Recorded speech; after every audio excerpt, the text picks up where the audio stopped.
Okay, so I'm just making a very quick video just to prove a point about how you can use Applecard in order to build your credit. So the one thing you got to understand about Applecard, I say this pretty much every time I make a video, is that Applecard doesn't really come from Apple.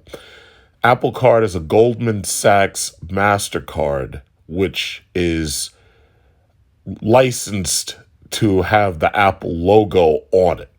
So Apple has struck a deal with Goldman Sachs to create this card.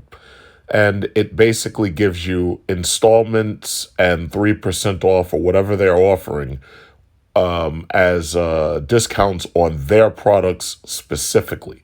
So if you buy an Apple product, you obviously get a discount. But inside the card, sometimes they also tell you that you can get discounts on other companies like Panera Bread. I don't think I've ever really eaten at a Panera Bread because their food doesn't interest me. You can also go to Exxon and Mobil stations and get 3% off. But the reason why I'm making this video isn't really to talk so much about Applecard because I've already done that. The reason why I'm making this video is to talk about the discipline required in order to make sure you keep your bills paid off. So as you know, I bought an iPhone 12 Pro Max and I also bought an Apple Watch 6. Now, I made two payments thus far, but the thing about it that kind of annoys me about Applecard is that the pay more button is not really there. So if I make a payment, but I want to pay off my entire bill, it doesn't really make itself easy for you to understand where you have to touch in order to pay the entire bill. So as you can see, it says I have $9,659 available, and that's out of $11,000 of credit, right? I want to pay off my entire bill right now. So what you actually do is you touch the Apple Card itself, and when you touch the Apple Card, you have to go up to that ellipsis in the upper right corner. That's called the More button. Now, they don't tell you exactly what it's called. It's called the More button. When you go to the card information, and as you can see, this is the card information, what you do is you go to where you see scheduled payments, and then you go to where you see monthly installment. When you hit monthly installment, it tells you exactly how much is remaining on the card. So I had spent close to $1,700 or something on this thing and the watch, and now I want to pay off the entire amount. So it says the total amount financed is $1,399. I want to pay off the entire amount, and just because the reason why I keep my bills paid off, the reason why I pay off the credit card is simply because if this sits around on your credit report, it can always bring down your credit score a couple of points. And as you know, I have perfect credit at 850, and I want to keep my credit perfect and spotless. So even though I could wait and not pay it off because there's no interest for the next 24 months, what I want to do is I want to pay it off. So this way I don't even have to look at it. I don't have to think about it. So what you do is you go to, and I also like to point out, as you see, the monthly installment was November 30th, $58, right? That means that if I were to keep on paying this thing at just the minimum monthly installment at $58.29, it would take me 24 monthly installments to pay this off. So what you're want to do is you're going to push pay early payment. I don't even read this stuff. I just want to pay it. And it says, since all the purchases made with your Apple Card have a 10.9% variable APR, paying towards this balance first will help reduce or eliminate interest charges.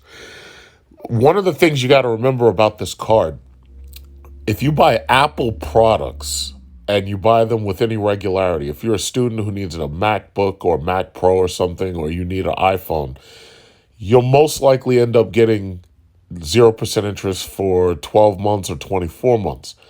The problem is that if you buy anything else on the card, you'll not get 0% interest on that.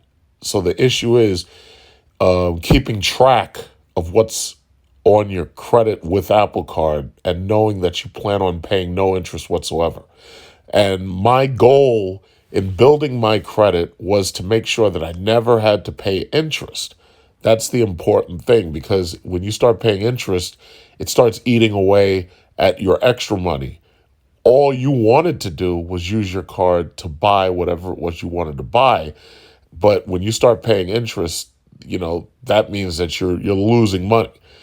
You wanted whatever the product was, you bought the product on the card, and now you want to get away without paying interest.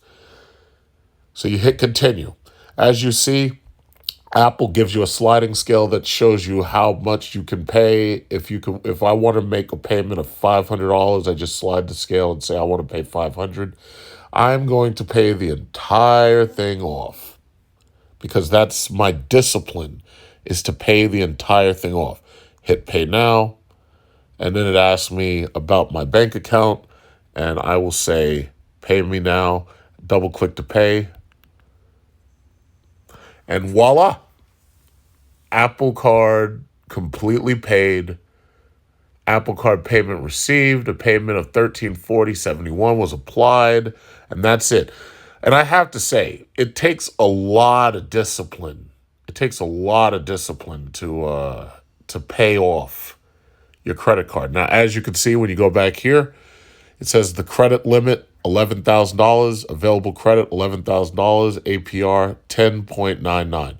I have no intentions of using this card again until the next time I have to upgrade my iPhone, which will probably be a year or possibly 2 years from now.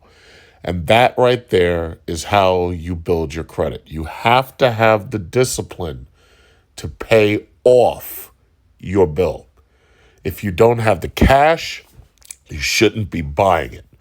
But if you do have the cash and it's something that you want, and some people might say, oh, well, you don't really need that iPhone. You don't really need to spend $2,000 on a video card.